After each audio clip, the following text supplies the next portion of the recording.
Jésus, son trône soit loué, Jésus. Jésus soit loué. Assis sur son trône soit loué, Jésus. Jésus soit loué. Assis sur son trône soit loué, Jésus. Jésus soit loué. Assis sur son trône soit loué, Jésus. Jésus soit loué. Assis sur son trône soit loué, Jésus. Jésus soit loué. Assis sur son trône soit loué, Jésus. Jésus soit loué. Assis sur son trône soit loué, Jésus. Jésus soit loué. Assis sur son trône soit loué, Jésus. Jésus soit loué. Hosanna, alléluia.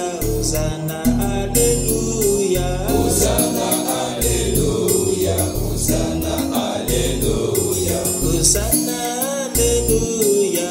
Hosanna, alléluia. Hosanna, alléluia. Hosanna, alléluia. Hosanna, alléluia. Hosanna, alléluia. Hosanna, alléluia. Hosanna, alléluia.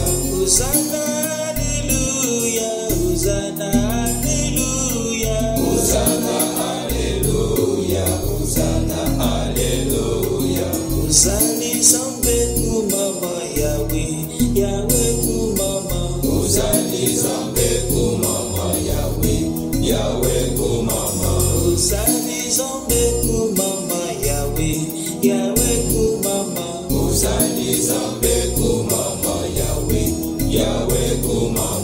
Hosanna, zambe kumama Yahweh, Yahweh kumama. Hosanna, zambe kumama Yahweh, Yahweh kumama. Hosanna, zambe kumama Yahweh, Yahweh kumama. Hosanna, zambe kumama Yahweh, Yahweh kumama. Hosanna, alléluia. Hosanna, alléluia. Hosanna, alléluia. Hosanna, alléluia. Hosanna, alléluia. Hosanna, alléluia. Hosanna, alléluia. Hosanna, alléluia. Hosanna, alléluia. Hosanna, alléluia. Hosanna, alléluia. Hosanna, alléluia. Hosanna, alléluia. Hosanna, alléluia. Hosanna, alléluia. Hosanna, alléluia. Assis sur son trône soit loué, Jésus. Jésus soit loué. Assis sur son trône soit loué, Jésus. Jésus soit loué.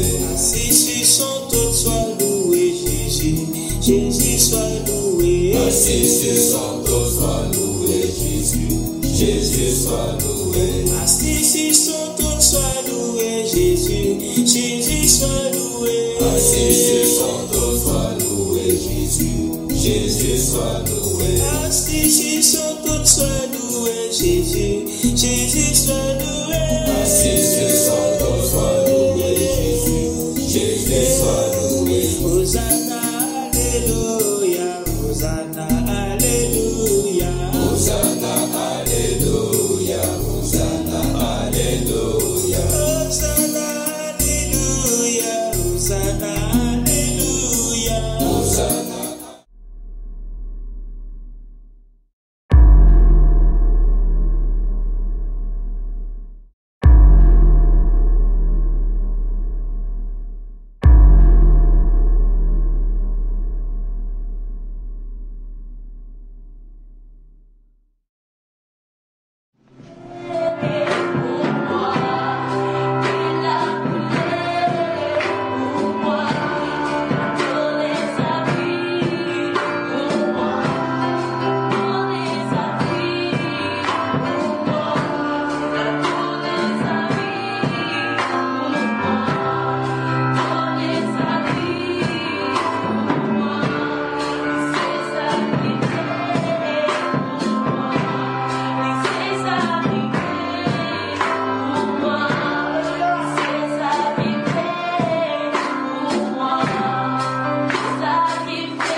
ensemble devant le Seigneur. On va faire une lecture dans les Saintes Écritures. Cette conférence s'intitule « La fin de notre monde ». La fin de notre monde. Si vous voulez bien, on va aller dans la parole de Dieu, dans la Bible, dans la deuxième épître de Pierre, au premier chapitre.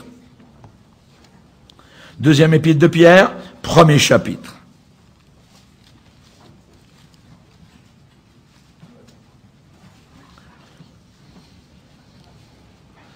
Deuxième épître de Pierre, premier chapitre, et nous allons lire à partir du verset 19.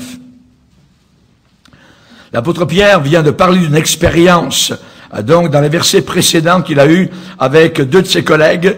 Pierre donc était avec Jean et Jacques sur la montagne de Transfiguration. Il a vu le Seigneur dans toute sa gloire, donc, et évidemment, il continue en disant, et nous tenons pour d'autant plus certaine, notez bien les mots, les adjectifs, nous tenons pour d'autant plus certaine la parole prophétique à laquelle vous faites bien de prêter attention comme à une lampe qui brille dans un lieu obscur. Et cette terre actuellement est un lieu très obscur.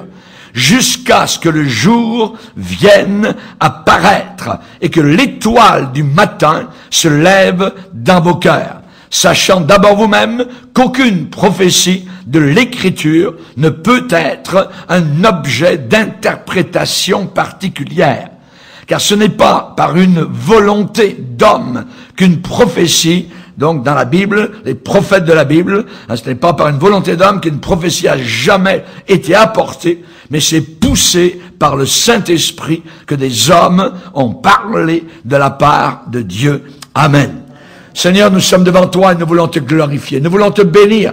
Tu es le Dieu, Seigneur Jésus, autour duquel nous voulons nous rassembler comme une poule rassemble ses poussins dans un monde qui, Seigneur, devient de plus en plus froid et glacial par rapport, Seigneur, à ta personne et à ta parole. Nous désirons, nous, au contraire, Seigneur, venir vers toi. Tu es le seul sauveur. Il n'y a personne d'autre qui sauve que toi, Seigneur. Et nous voulons, Seigneur, venir en ta présence en cette soirée. Enseigne nos cœurs, Seigneur. Sauve ceux qui ne le sont pas encore. Te prions de conserver ta bonté envers tes enfants qui marchent avec toi depuis peu ou depuis longtemps. Au nom puissant de Jésus, notre Sauveur, nous prions ces choses. Amen. Et tout le peuple dit Amen. On peut s'asseoir, frères et sœurs. Alléluia. Gloire au Seigneur. Que Dieu soit béni. L'apôtre Pierre est en train de parler dans les Saintes Écritures de quelque chose, évidemment, donc, de très important. Il parle de vision, il parle de révélation. Il a vu le Seigneur, donc, sur la montagne de Transfiguration. Soudain, son visage, ses vêtements sont devenus d'une blancheur inimaginable qui n'existe pas ici-bas sur terre. Jésus a voulu leur montrer, évidemment, la puissance de l'au-delà. Et donc, il a vu cette chose-là. Il en parle dans la deuxième épître de Pierre, donc au premier chapitre. Et il continue en disant, verset 19, « Et nous tenons pour d'autant plus certaine. » Donc quelque chose de plus certain que ce qu'ils ont vu sur la montagne de Transfiguration. Imaginez. Donc particulièrement, eh bien je crois que cette chose qui est plus certaine, c'est ce que nous allons voir durant cette soirée. Imaginez donc la prophétie biblique. Ce que la Bible annonce. Ce que la Bible dit à l'avance. On appelle ça prédire. Dire avant.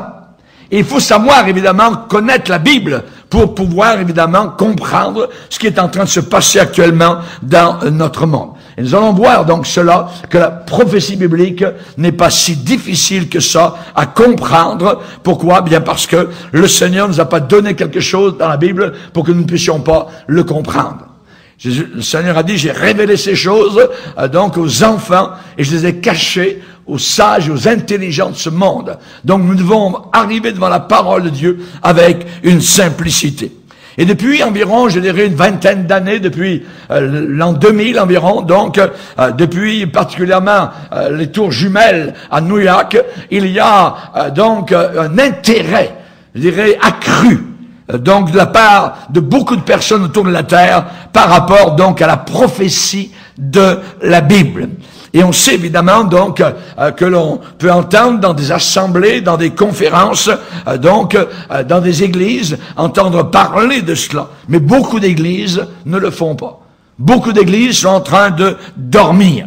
Et particulièrement dans la Bible, il y a 2 livres de la Bible qui nous parlent de la fin des temps. Dans le Nouveau Testament, c'est l'Apocalypse, et dans l'Ancien Testament, c'est le livre de Daniel, le prophète hébreu, donc Daniel. Et nous devons avoir, par rapport à cet enseignement des Saintes Écritures, avoir une approche que j'appelle fondamentale. Une approche fondamentale. Qu'est-ce que ça veut dire?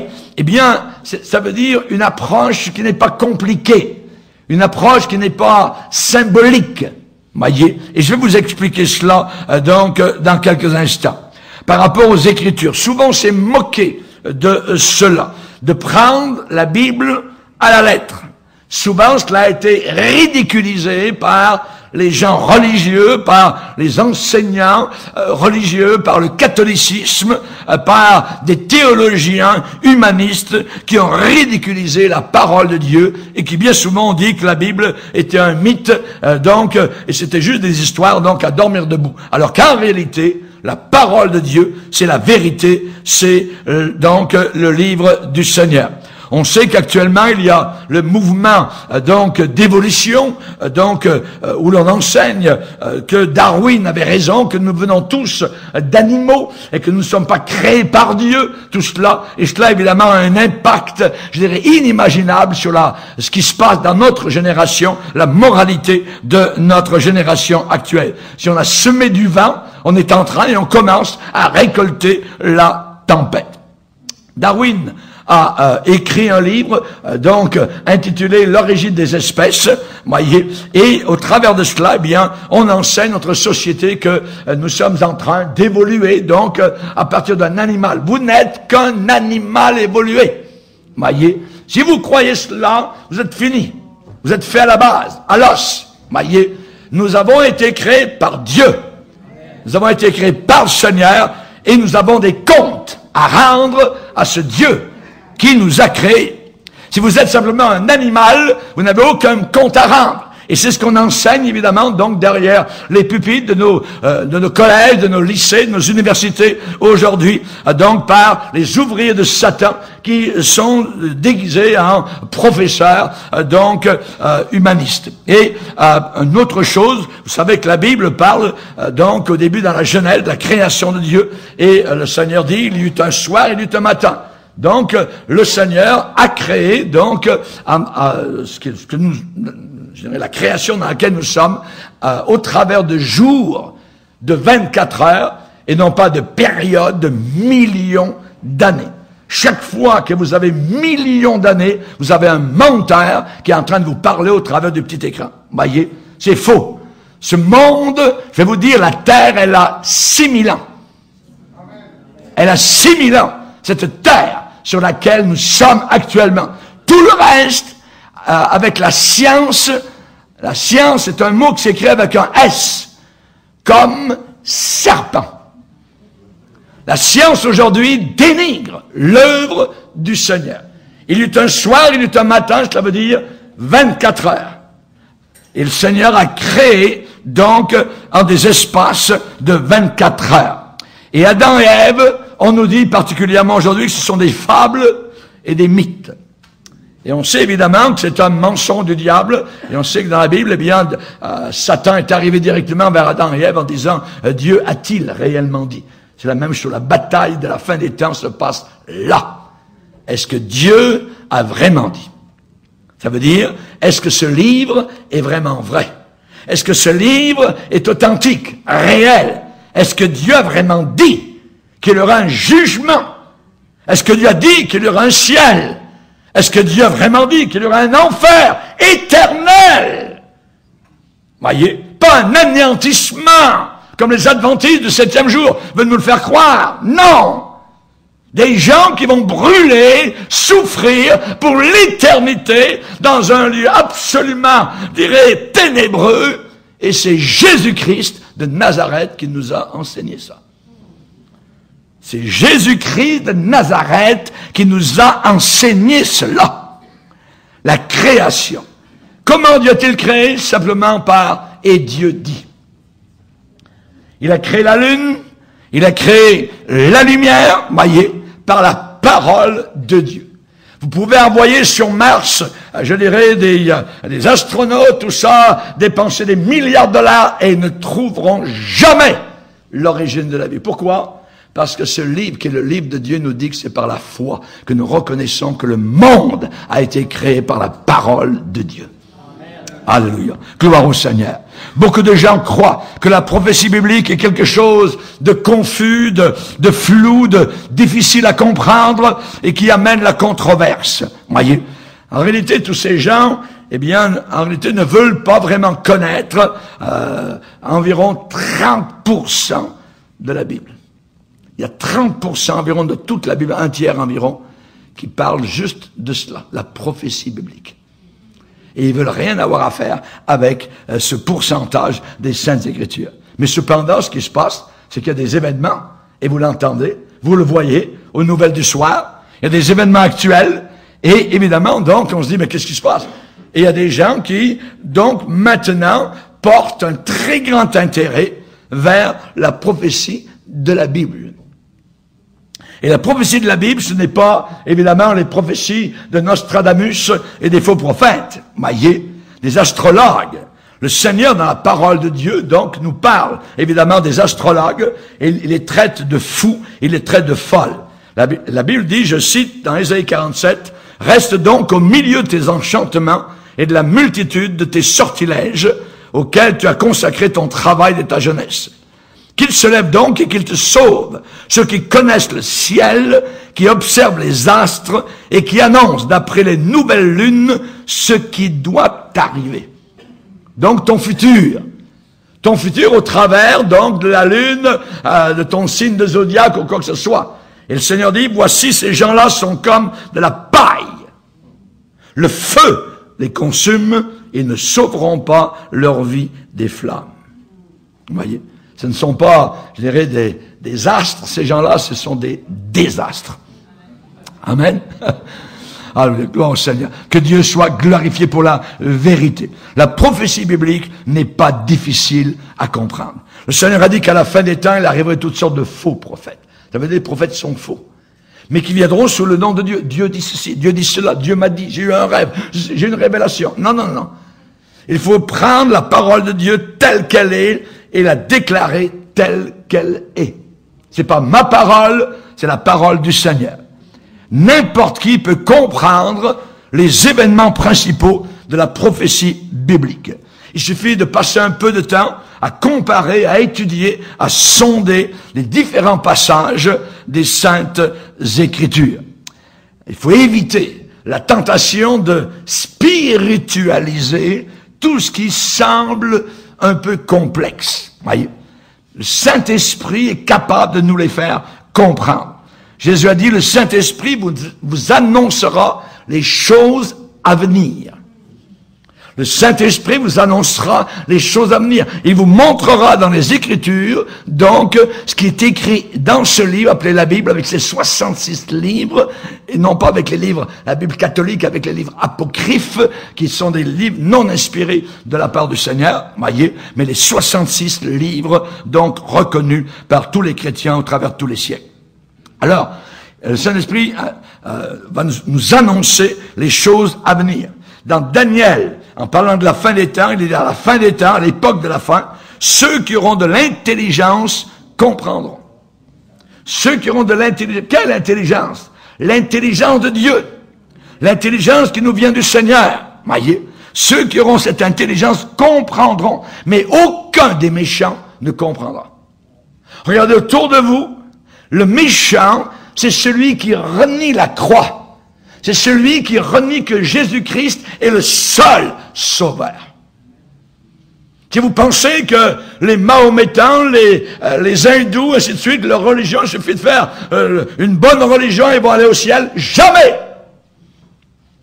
La Bible déclare, il nous a été donné un seul nom sur toute la surface de la terre par lequel nous devons être sauvés. Et c'est pas le nom de Mahomet, c'est pas le nom de Vishnu, de Zoroaster, c'est le nom de Jésus-Christ de Nazareth, parce que lui est le seul créateur. Il est Dieu le Fils et le Fils de Dieu. Alléluia. Merci Seigneur.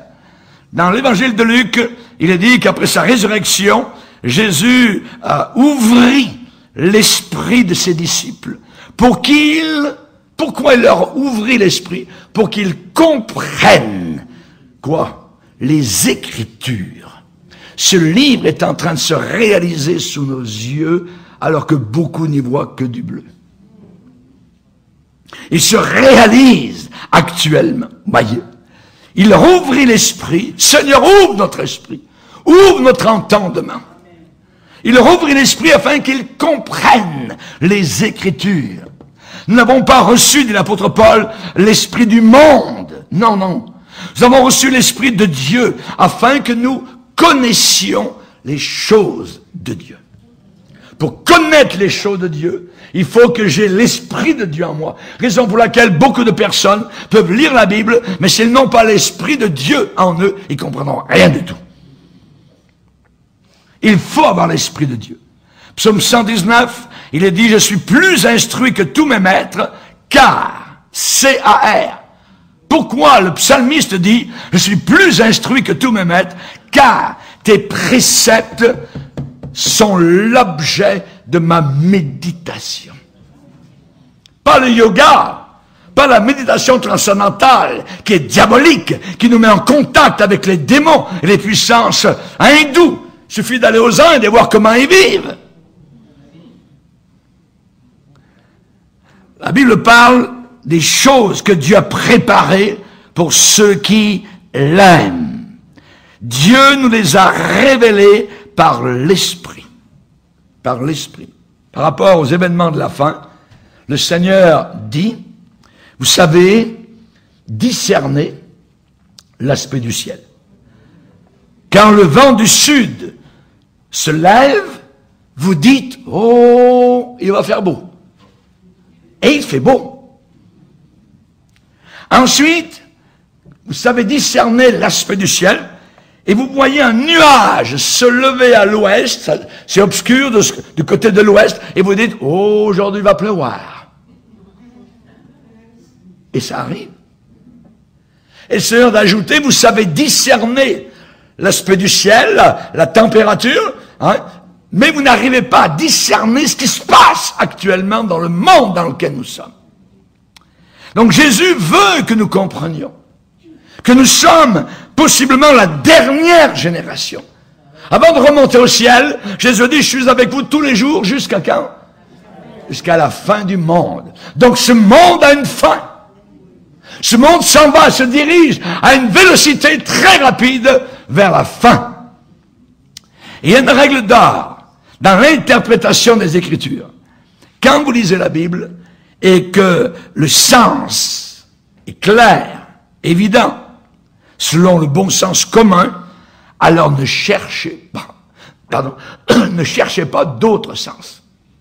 Ne cherchez pas d'autres sens. C'est ça que ça veut dire. Vous dites, ah tiens, il y a un nuage se lève, il va pleuvoir, vous savez discerner. C'est ça que ça veut dire. C'est ça que Jésus a voulu dire. Vous savez discerner l'aspect du ciel, et il faut savoir discerner donc l'aspect de notre époque. Donc, prenez chaque parole à son sens littéral, primaire, à moins que les faits du contexte immédiat n'indiquent le contraire. Si vous suivez cette règle, ça sera relativement facile à comprendre la parole de Dieu. Mais si vous ignorez ce que je viens de vous dire, vous serez toujours dans l'erreur. Pas moi qui le dis, c'est le Seigneur. Jésus a dit, vous êtes dans l'erreur, car vous ne comprenez ni les Écritures, ni la puissance de Dieu. On est dans l'erreur chaque fois que nous ne comprenons pas les Écritures, que nous faisons dire aux Écritures ce qu'ils n'ont jamais voulu dire. Et on peut faire dire ce que l'on veut à la Bible. Les faux prophètes se servent de ce livre-là. Vous avez les Mormons, les témoins de Jéhovah qui viennent vers vous avec quoi? Une Bible. Pourquoi? Parce que c'est crédible. Ça n'a pas. Mais ils ne cherchent pas à diriger les gens vers la Bible, mais vers leur secte, vers leur révélation. Et c'est là justement qu'est, je dirais, la prise particulière. Jésus a dit, vous êtes dans l'erreur car. Ce mot car, voyez, c'est une conjonction qui donne l'explication.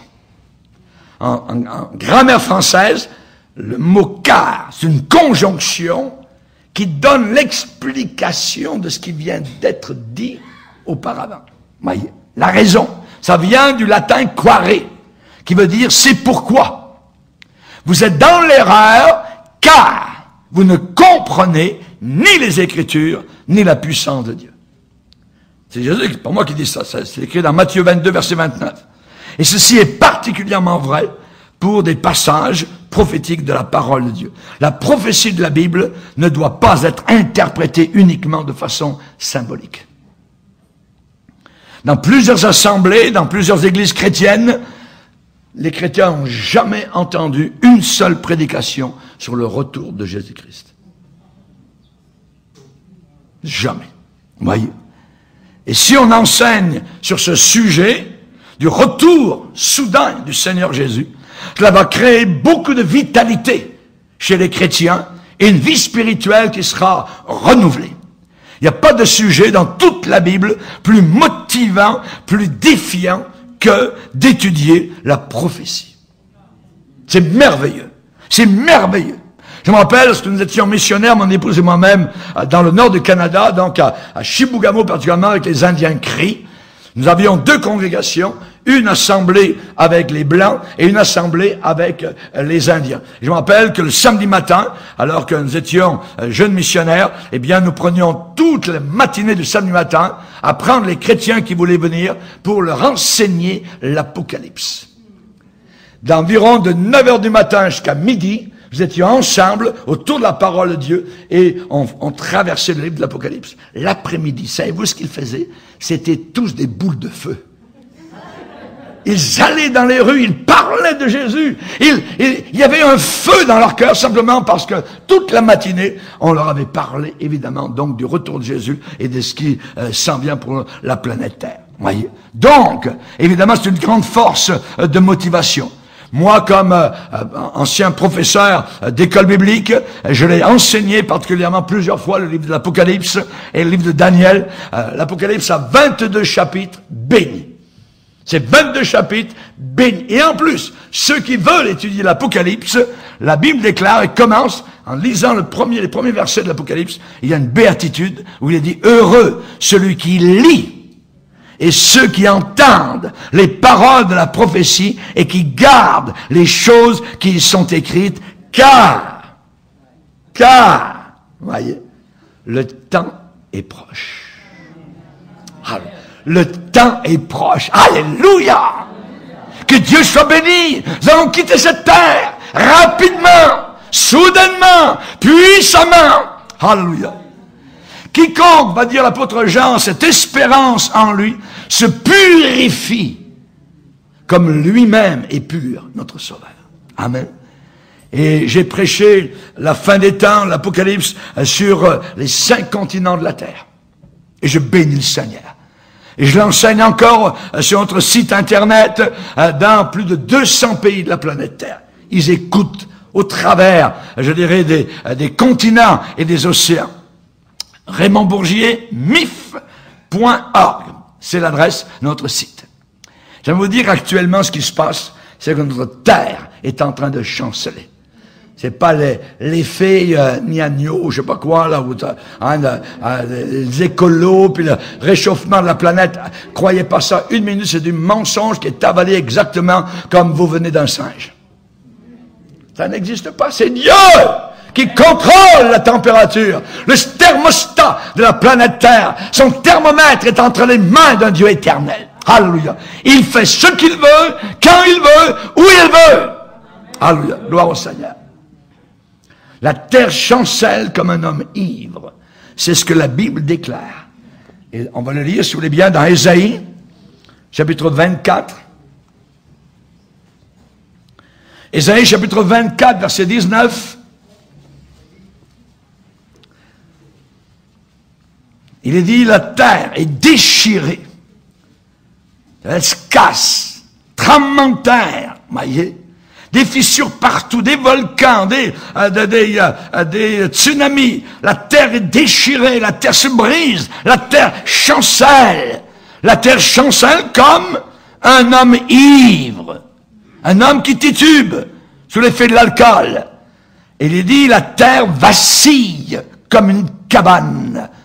Et la raison, son péché pèse sur elle. Elle tombe et ne se relève plus.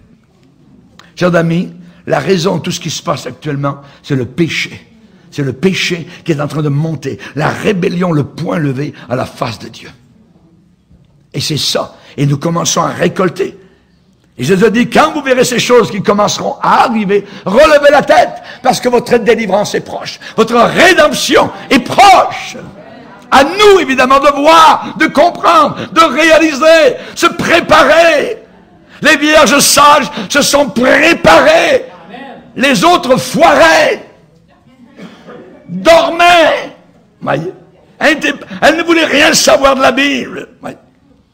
Chers amis, nous allons voir que la Bible, c'est le seul et unique repère infaillible. Il n'y a pas rien d'autre sur la planète Terre pour savoir où vous en êtes, pour avoir l'heure juste que la Bible.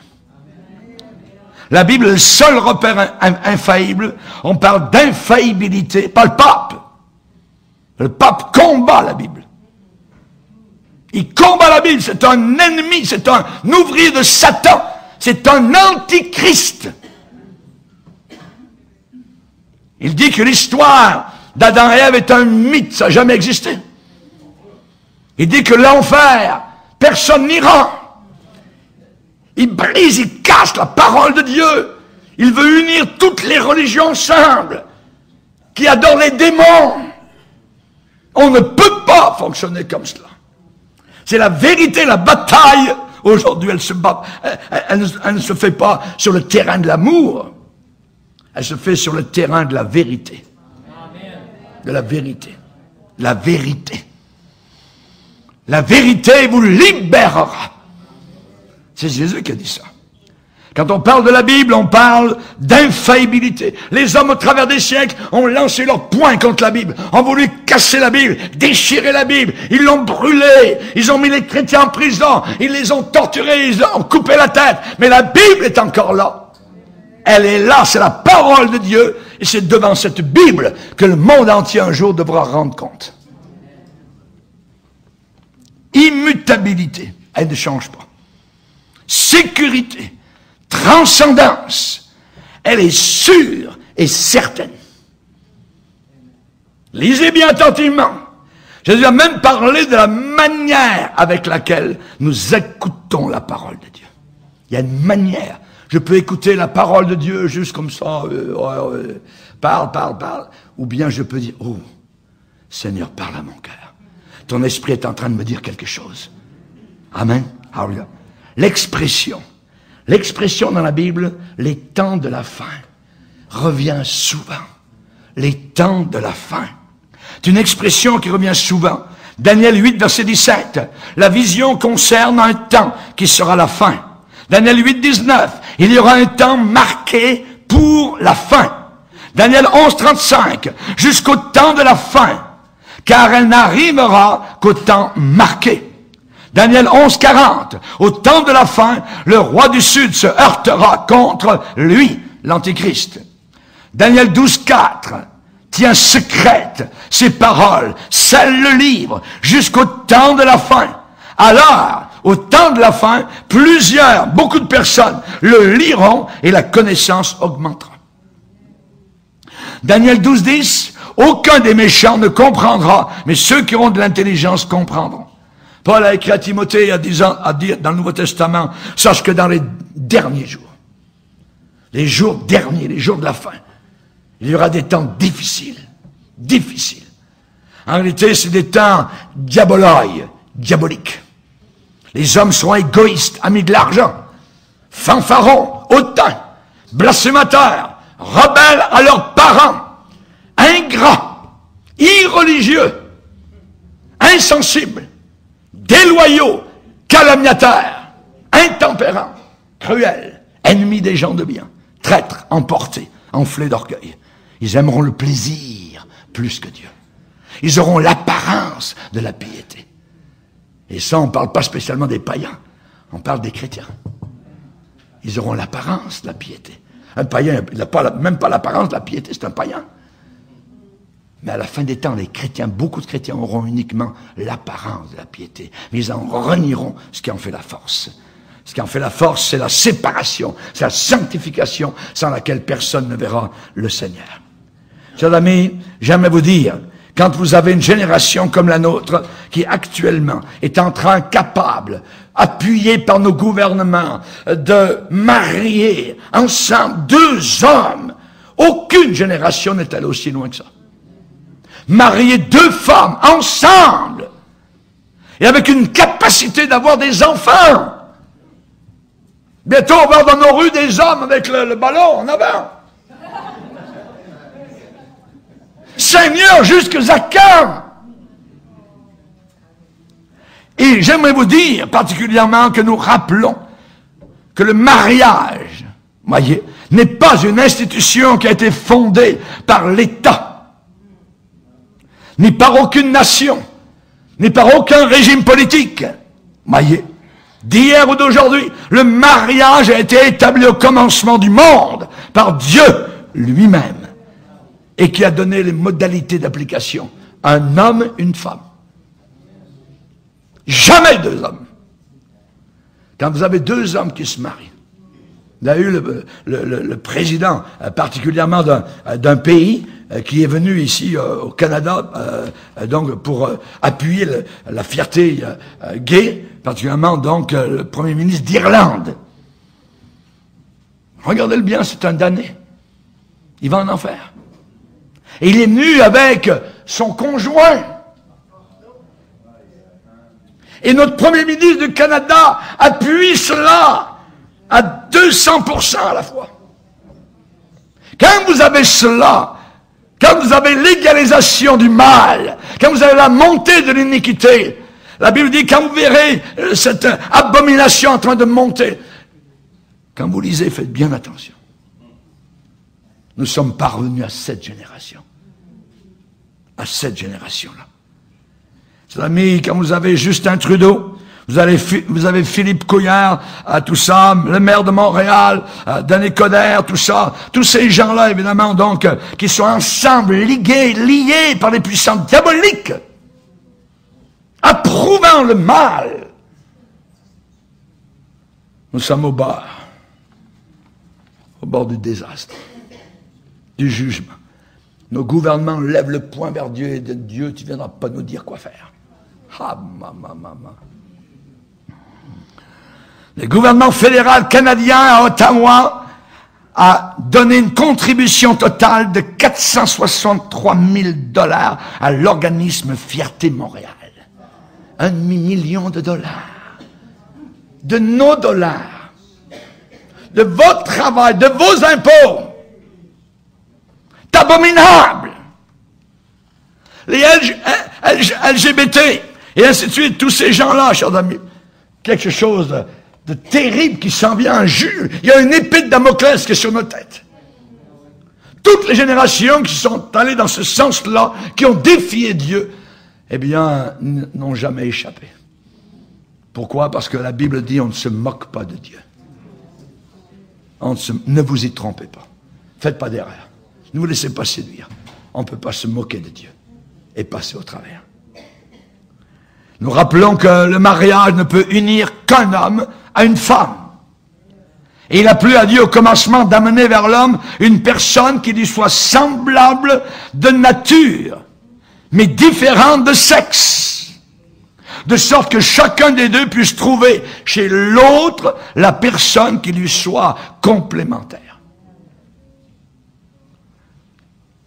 Et nous rappelons aujourd'hui que la vocation du mariage est d'unir un homme à une femme dans le dessein de manifester les vertus de Dieu par l'amour entre 2 êtres différents. Et la vie, ce couple va manifester la vie par les enfants qui en naissent. Comment 2 lesbiennes peuvent-elles avoir des enfants? Tout d'un coup, ils tombent sur un mur. Parce que leur créateur a dit, non, ça ne marche pas comme ça. Mais notre gouvernement, chers amis, est en train actuellement de nous donner des passeports. Généralement, quand vous avez sur le passeport canadien, si vous êtes un homme, c'est marqué H. Si vous êtes une femme, c'est marqué F, à côté de votre nom, sur la première page. Mais maintenant, depuis cette année, il y a autre chose. C'est un X qui est en train de rentrer. Et je vous lis. La mention X pourra être inscrite sur les documents d'identité des personnes ne s'identifiant ni au sexe féminin, ni au sexe masculin, a annoncé le gouvernement canadien. Dans un premier temps, une mention pourra être ajoutée sur les documents officiels des personnes qui ne s'identifient pas comme femmes, F, ou comme homme, M, masculin. Hein? Mais certains pourront maintenant avoir, à côté de leur nom, la mention X, désignée pour non spécifié, ni homme, ni femme. Imaginez. En introduisant une désignation de sexe X dans les documents officiels délivrés par le gouvernement, ils disent, nous sommes en train de prendre une mesure importante pour favoriser l'égalité pour tous les Canadiens, indépendamment de leur identité ou de leur expression sexuelle, a mentionné le ministre de l'Immigration, des Réfugiés et le ministre de la Citoyenneté, Ahmed Hussein.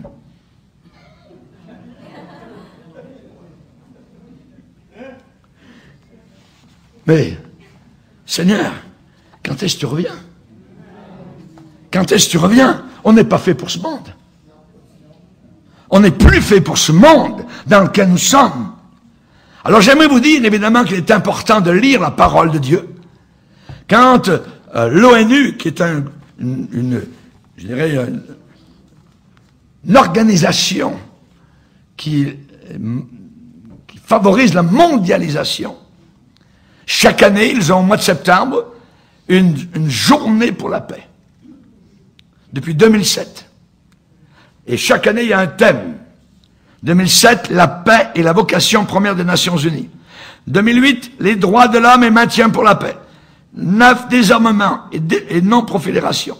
2010, la jeunesse pour la paix et le développement. Et ainsi de suite, blablabla. Bla, bla, bla. Et cette année, donc, eh bien, leur thème, c'est ensemble pour la paix, respect, dignité et sécurité pour tous. Nous approchons dangereusement de ce livre. Ce livre dit, quand les hommes diront paix et sécurité, alors une ruine soudaine les surprendra comme les douleurs de l'enfantement surprennent la femme enceinte, et ils n'échapperont pas. Ça, c'est la prophétie de la Bible. Ne vous y trompez pas, on ne se moque pas de Dieu. Oui. Donc, nous avons, évidemment, on pourrait parler toute la nuit de toutes sortes de choses en train de se passer. Mais j'aimerais vous parler, particulièrement maintenant, des effets de la prophétie. Les effets. Qu'est-ce que ça a comme effet? Quand on parle de la prophétie de la Bible. Dans Isaïe 55, le Seigneur dit, « Ainsi en est-il de ma parole qui sort de ma bouche. Elle ne retourne pas à moi sans effet. » Il y a un effet. Quand cette parole qui est donnée de Dieu nous touche et retourne à Dieu, puis c'est la sienne, il y a un effet dans les vies. Et lorsque la prophétie biblique est bien enseignée, elle va mettre l'emphase sur le retour imminent du Seigneur Jésus-Christ. Sur le fait qu'il peut revenir à n'importe quel moment. À n'importe quel moment. Et cela est une des plus grandes forces spirituelles de motivation dans l'histoire de l'Église. Que ce soit l'Église des premiers siècles, où les chrétiens se rassemblaient, se réunissaient et en se saluant, se disaient Maranatha. Ça veut dire le Seigneur revient, déjà au premier siècle. Imaginez au 21e siècle. Au 21e siècle. Il est dit dans la Bible, si quelqu'un n'aime pas le Seigneur, pas moi qui le dis, je cite la Bible. 1 Corinthiens 16, 22. Si quelqu'un n'aime pas le Seigneur, qu'il soit anathème, maudit. Si tu n'aimes pas le Seigneur, tu ne veux pas te plier à la parole de Dieu, tu es maudit. Maranatha, suit le mot, notre Seigneur vient. La prophétie biblique a deux effets sur les chrétiens. Les deux effets sont simples. Premièrement, les chrétiens sont défiés à vivre une vie sainte, propre, pieuse, dans une époque impie. Pierre va dire, puis donc que toutes ces choses, la terre, la planète, doivent se dissoudre. Et vous savez qu'une conflagration atomique dissout les choses. Comme un sucre dans votre tasse de café se dissout. Les choses vont se dissoudre. Le moment où le jugement tombe, les gens ne s'y attendent pas, ils ne pensent pas. Mais tout est en train de se préparer. Les budgets militaires n'ont jamais été aussi élevés. Toutes les nations se préparent à une guerre inimaginable. Elle sera atomique. Des milliards de personnes vont mourir. Ce livre le déclare. Alors les chrétiens sont défiés à vivre saintement, pieusement, comme Noé, alors que toute la planète était sur le point de disparaître sous l'eau. Dieu les a tous noyés. Ils étaient exactement comme nous. Descendez sur la rue Sainte-Catherine à Montréal, vous allez voir la rébellion. Nous y étions avec mon épouse dernièrement. Sur un magasin, il était écrit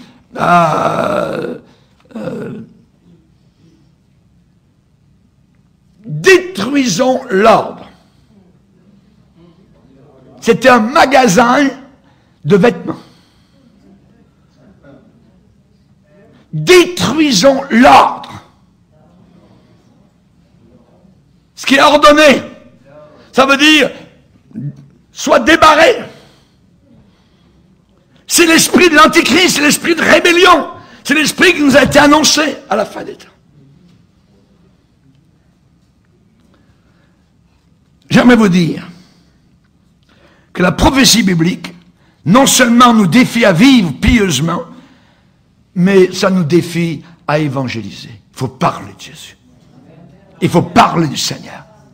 Jésus a dit, il faut que je fasse, tandis qu'il est jour, les œuvres de celui qui m'a envoyé. Parce que la nuit, il dit, la nuit vient où personne ne pourra travailler. La nuit vient où personne ne pourra travailler. Et l'Église, lorsqu'elle est imbibée de prophéties bibliques, le retour de Jésus, on l'attend chaque jour. Alors, l'Église est poussée à être plus missionnaire que jamais auparavant, parce qu'il faut achever la grande commission que le Seigneur nous a demandé. Allez par le monde entier, prêcher la bonne nouvelle. Quelle bonne nouvelle? Vishna Krishna. Le pape a une bonne nouvelle? Tous les musulmans sont sauvés? Non, non, non, non, non, non. Nous ne croyons pas cela, et vous allez le voir tout à l'heure. Jésus a dit cette bonne nouvelle. Quelle bonne nouvelle? La croix. Le sang de Jésus, le salut par Jésus. Cette bonne nouvelle sera prêchée, il n'a pas dit sera crue, il a dit sera prêchée dans le monde entier pour servir de témoignage à toutes les nations, à tous les païens. Alors viendra la fin. Alors viendra la fin. Alors je suis en train de vous parler, maintenant, je suis en train de parler au bout de la terre, en Australie. Je suis en train de parler en Russie. Il y a des gens en Chine, à Pékin, qui nous écoutent. Il y a toutes sortes de monde. C'est la seule génération où à partir, je dirais, d'une localisation, je dirais, topologique sur la planète Terre, on peut prêcher à toute la Terre. La prophétie biblique a 4 effets sur les païens. 2 effets sur les chrétiens, vivre saintement, être missionnaire. 4 effets sur les païens, la compréhension. Les païens commencent à comprendre. Ils commencent à se rendre compte, oh, ce que je ressentais dans mon cœur, c'était ça. C'est ce que le pasteur est en train de dire. Le Saint-Esprit est en train de travailler maintenant ton cœur. Et te dit, c'est ça. C'est la Sainte Bible qui est la vraie. Donc la prophétie biblique a un effet de compréhension qui donne une assurance. Oh, c'est ça. C'est ça la vérité. Il y a une conviction du Saint-Esprit. Soudain, nous sommes persuadés, convaincus. L'apôtre Paul a dit, c'est une parole certaine et entièrement digne d'être reçue, que Jésus-Christ est venu dans le monde pour sauver les pécheurs. Il est venu sauver les pécheurs. Je suis un pécheur, il est venu me sauver. Le jour de la Pentecôte, tous ces gens religieux qui avaient leur religion à Jérusalem ont dit à Pierre, que ferons-nous? Pierre n'a pas dit, bien allez à la confesse et à la messe. Non. Repentez-vous. Repentez-vous de vos péchés. Ouais. Et vous recevrez le Saint-Esprit. Alléluia, gloire au Seigneur. Les païens, lorsqu'ils entendent parler de choses semblables comme aujourd'hui, eh bien ça amène le salut dans leur cœur. Ils se donnent à Jésus-Christ. Ils s'abandonnent, se livrent par la repentance au pied de la croix. Et ils disent, comme le Fils prodigue, j'ai péché. J'ai péché, Seigneur. Amen. Et la crainte de Dieu vient dans leur cœur. Alléluia. Gloire au Seigneur. La repentance se passe toujours au pied de la croix. Voyez. C'est au pied de la croix qu'on doit se repentir. C'est le seul moyen. Il n'y a pas d'autre chemin. On ne peut pas louvoyer. On ne peut pas essayer de passer à côté. C'est là. C'est le seul endroit où tu peux jeter ta souillure, ta saleté, et tu viens vers Jésus en disant, Seigneur, pardonne-moi. Sauve-moi. Je ne veux pas aller en enfer. Je veux aller au ciel. Ta religion va te laisser tomber. Quand tu seras sur ton lit de mort, ta religion te laissera tomber. J'ai vu des personnes, moi, s'accrocher à des chapelets, s'accrocher à des crucifix, alors qu'ils étaient en train de mourir, et on leur parlait de Jésus. Non, non, c'est pas ton morceau de fer qui va te sauver. C'est Jésus-Christ, abandonne-toi entre les mains, demande pardon de tes péchés. Et la personne ne voulait pas. On a vu des personnes avec des colliers de médailles de Sainte-Madeleine, de Sainte-Marie, de petit Jésus de Prague, de n'importe quoi. Hein, ça cliquait autour du cou, tout ça, et la personne descendait en enfer. Ma femme était à l'hôpital. Toute la soirée, la femme a crié. Et au milieu de la nuit, on l'a plus entendue. Elle était morte. Elle est morte comme ça. Elle est descendue en enfer. Avec toutes ses médailles, avec toute sa religion. Mais je ne vous parle pas de religion ce soir, je vous parle de Jésus. Jésus qui est ressuscité. Viens vers lui, tel que tu es. Amen. Gloire au Seigneur. Quand Jacob était en train de dormir, il a vu une échelle qui était appuyée sur la terre et son sommet touché au ciel. C'est le seul moyen pour être sauvé. Amen. Et cet escalier porte un nom. Il s'appelle Jésus de Nazareth. Il y a un seul médiateur entre Dieu et les hommes, et c'est Jésus-Christ. Alléluia. Gloire au Seigneur. Et Jacob, plus tard, a dit, c'est ici la porte des cieux. C'est ici la porte du ciel. Et je ne le savais pas. Ce soir, dans ce lieu, vous êtes venus, certains, ou vous qui m'écoutez aux quatre coins de la terre, vous ne savez pas que maintenant, c'est la porte. Vous êtes à la porte. Entrez par cette porte. La porte du ciel. Jésus a dit, je suis la porte. Quiconque entre par moi sera sauvé. Par moi. Alléluia. Gloire au Seigneur. Jésus est le seul escalier vers le ciel. Amen. Il n'y a pas d'autre escalier que le Seigneur. J'aimerais vous donner quelques versets qui prouvent cela. Jésus a dit, nul ne vient au Père que par moi. Nul ne vient au Père que par moi. Vous ne pouvez pas venir à Dieu par le ramadan, par le pèlerinage, par Lourdes, par des images pieuses, par une marche sur vos genoux pour expier vos... Non. Nul ne vient au Père que par moi. Que par moi. L'apôtre Pierre a dit, il n'y a de salut en aucun autre. En aucun autre. Il n'y a de salut en aucun autre. Le pape dit, il y a beaucoup d'autres. On peut aller au ciel de beaucoup d'autres manières. Non, il contredit la Bible tout le temps, tout le temps. C'est un ouvrier de Satan déguisé en apôtre de Christ. C'est un ouvrier de Satan, écoutez bien ce que je dis chaque mot, déguisé en apôtre de Christ. Il n'y a de salut en aucun autre. Le pape dit le contraire. Toutes les religions mènent au ciel. Il suffit de bien faire sa religion. Ce livre dit, il n'y a de salut en aucun autre. Et c'est ce livre. Et le point humain va se casser, se briser devant ce livre. Si quelqu'un vous prêche un autre évangile, dit l'apôtre Paul, qu'il soit maudit, anathème. Si quelqu'un vous prêche un autre évangile, la Bible dit dans Timothée, il y a un seul médiateur entre Dieu et les hommes. Ce n'est pas, il y a beaucoup de médiateurs. Un seul.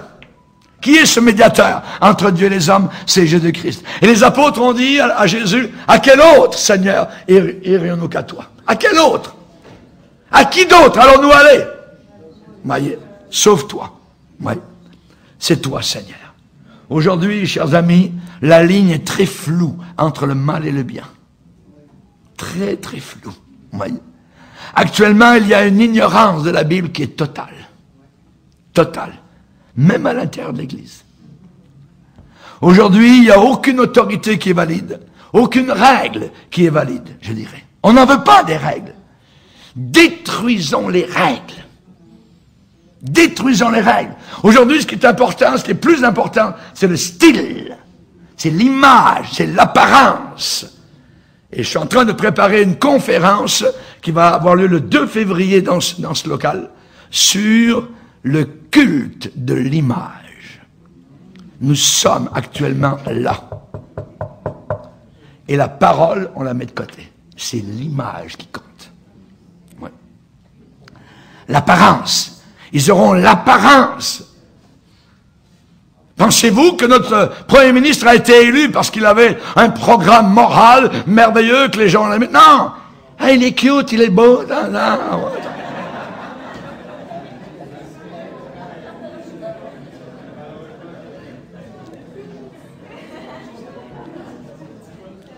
Aujourd'hui, la moralité, c'est une affaire de choix.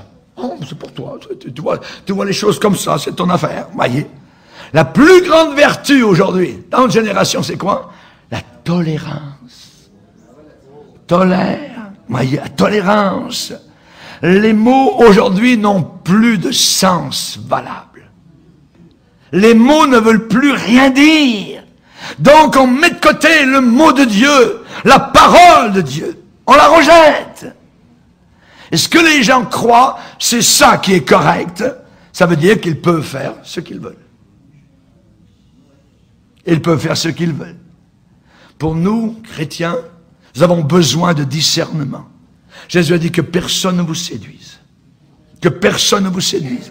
On a besoin de direction. Ne vous y trompez pas, ni les impudiques. Impudique, c'est vivre, par exemple, en concubinage.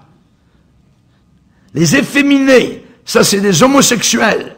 Et la Bible ajoute dans 1 Corinthiens 6, aucune de ces catégories ne va au ciel. Et nous avons des églises d'homosexuels qui adorent Dieu. Ils n'adorent pas Dieu, ils adorent Satan. C'est leur Dieu.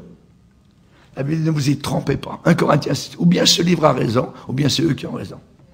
Ni les impudiques, ni les efféminés, ni les ivrognes. Notre génération a tout changé. C'est pas un ivrogne, c'est une maladie. C'est un alcoolique, c'est un malade. Non, c'est un péché, c'est un pécheur. Et il va en enfer. Il va en enfer, il descend. Oui. Chers amis, nous avons besoin évidemment de faire très attention. Et ce que je vous dirai, eh bien, c'est les effets. Les effets, évidemment, cette prophétie doit avoir un impact sur notre cœur. Il y a particulièrement 4 événements pivots dans toute l'histoire de l'humanité depuis que Dieu a parlé et qu'il a créé cette boule sur laquelle nous sommes, qui s'appelle la planète Terre. Il y a 4 événements pivots. Des événements titanesques. Il y en a 3 qui sont déjà passés. Et il y en a un qui n'est pas encore arrivé. Ce sont des événements. Ces 4 événements, je dirais, vont marquer et ont marqué la fin d'une époque, la fin d'un âge. 3 de ces événements sont déjà passés et un de ces événements est encore à venir et c'est pour bientôt. Mais tous les 4, ces 4 événements sont des conflits colossaux, des conflits titanesques, de titans entre Dieu et Satan. Entre Dieu et Satan, Satan qui veut dominer, écraser l'humanité. Au point où pendant 7 années, cette planète Terre sera un camp de concentration totale.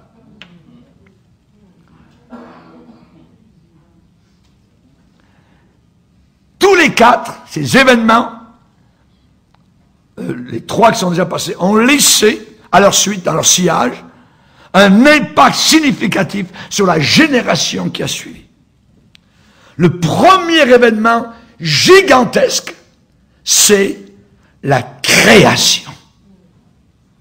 La création est un événement, je dirais, formidable. Ne pensez pas que la terre sur laquelle nous sommes a toujours été là.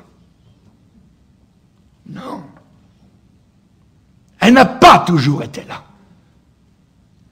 Elle a commencé à tourner sur elle-même une fois par jour, sans obstacle, sans bruit, et autour du soleil pendant 1 an. Ça a commencé il y a 5000 ans. C'est récent. C'est récent. La création. Dieu a créé. Dieu est le créateur. Juste le corps dans lequel tu te trouves est une machine inimaginable. Juste l'œil, ton oreille, ton système sanguin, la pompe qui depuis des années pompe des millions de litres de sang. C'est formidable. La Genèse, c'est le livre des commencements, le livre des débuts. Mais aujourd'hui, Pierre, l'apôtre, dit, ils veulent, les païens, ils veulent ignorer qu'autrefois des cieux existèrent par la parole de Dieu, de même qu'une terre tirée de l'eau et formée au moyen de l'eau, et que par cette même parole de Dieu, la terre et les cieux actuels sont réservés pour le feu. Le feu! Comme du temps de Noé, ça a été l'eau, maintenant ce sera le feu.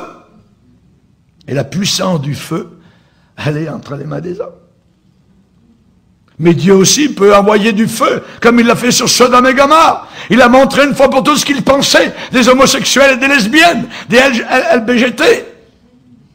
Ils ont tous brûlé.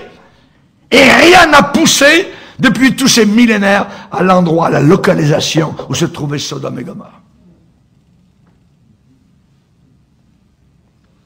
La création souligne spécialement cette créature tout à fait spéciale, l'homme. L'homme. S'il y a une peinture, il y a un peintre. S'il y a une horloge, il y a un horloger.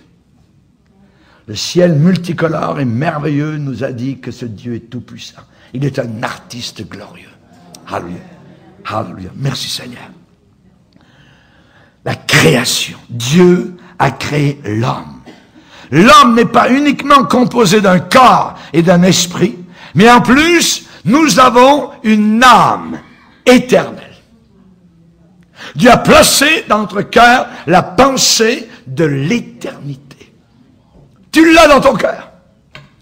C'est Dieu qui l'a mis depuis que tu étais dans le sein de ta mère. Tous les êtres humains ont ça. Aucun animal n'a cela. Ton petit chat ne pense pas à l'éternité. Mais toi, tu y penses. Nous avons une âme éternelle. La Bible dit, Dieu restaure mon âme. Oh mon âme, bénis l'Éternel, n'oublie aucun de ses bienfaits. Que tout votre être, l'esprit, l'âme et le corps soient conservés irrépréhensibles lors de l'avènement du Seigneur Jésus. Que servirait-il à un homme de gagner le monde entier s'il perd son âme?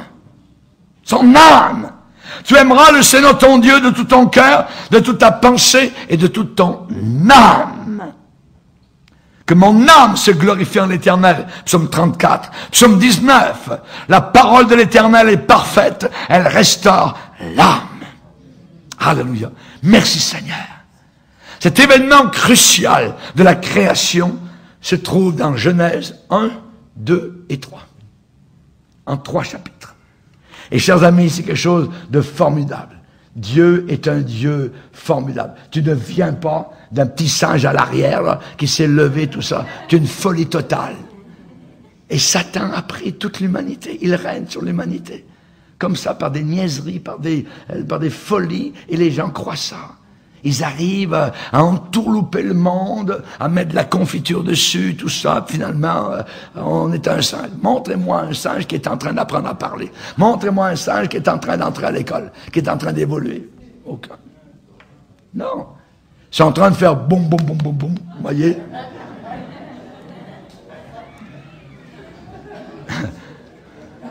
Le darwinisme est une folie.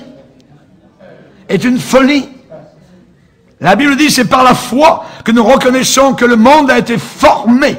Le monde a été formé, formaté par la parole de Dieu. En sorte que ce qu'on voit n'a pas été fait de choses visibles. Nous voyons la puissance de la parole de Dieu. Pas étonnant qu'avec une simple parole de Dieu, on peut mettre en fuite des millions de démons. La parole de Dieu. Colossiens, 1er chapitre, tout a été créé par Jésus et pour Jésus. Colossiens 1er chapitre. Dieu créa l'homme à son image. Apocalypse 4, verset 11. Tu es digne, notre Seigneur et notre Dieu, de recevoir gloire, honneur et puissance, car tu as créé toutes choses. Et c'est par ta volonté qu'elles existent et qu'elles ont été créées. C'est lui qui nous a fait. Psaume 100. C'est lui qui m'a fait. Amen.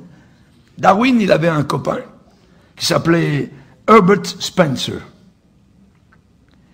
Et Herbert Spencer a découvert 5 idées scientifiques ultimes. C'était un ami, un philosophe de Darwin. Et selon lui, il y a 5 catégories susceptibles d'examen scientifique. Le temps, la force, l'action, l'espace et la matière. Et dans un seul chapitre, en ouvrant la Bible, et au premier verset, nous avons ces 5 choses. Le temps, au commencement. Nous avons la force derrière la création. Dieu. Ensuite, nous avons l'action. Créa. Ensuite, nous avons l'espace, les cieux et la matière, la terre. En un seul verset, la Bible déclare ce que lui a cherché pendant des années et des années. Merci Seigneur. Merci Seigneur. Amen. Que Dieu soit béni. Seigneur, nous sommes devant toi. Nous sommes à ta présence, nous sommes heureux, nous sommes bénis, Seigneur. Ton Saint-Esprit travaille nos cœurs, nous encourage, nous nourrit puissamment dans cette âme que tu as sauvée à la croix du Calvaire. Au milieu de ton sang, Seigneur, tu as tellement aimé le monde que tu as donné ton Fils. Et ce Fils bien-aimé est ressuscité d'entre les morts. Et il est là maintenant au milieu de nous. Veuille bénir abondamment ces moments, Seigneur. Et nous te prions que la grâce de Dieu continue à demeurer sur nous. Au nom de ton Fils. Amen. Et tout le peuple dit Amen. Gloire à Dieu. La suite.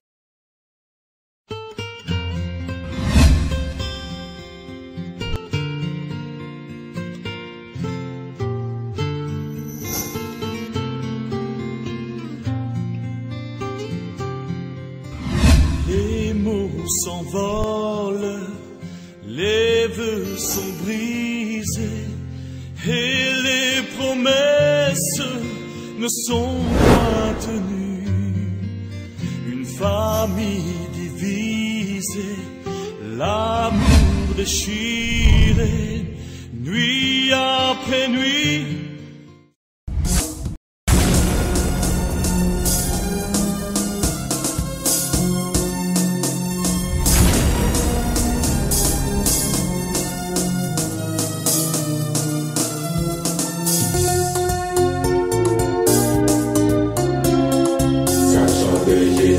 C'est Dieu, il est le roi, il est bon.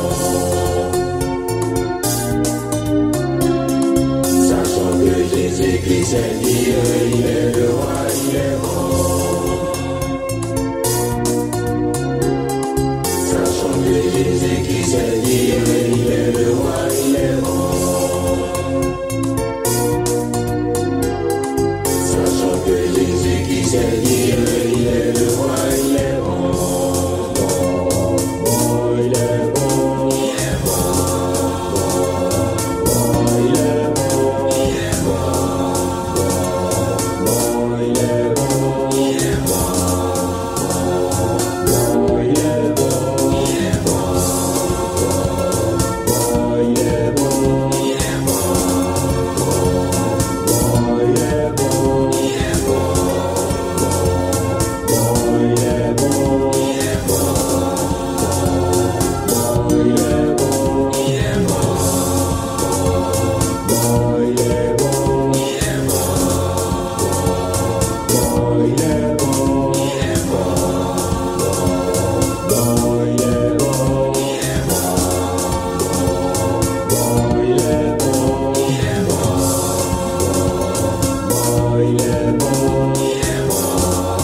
que Jésus existait.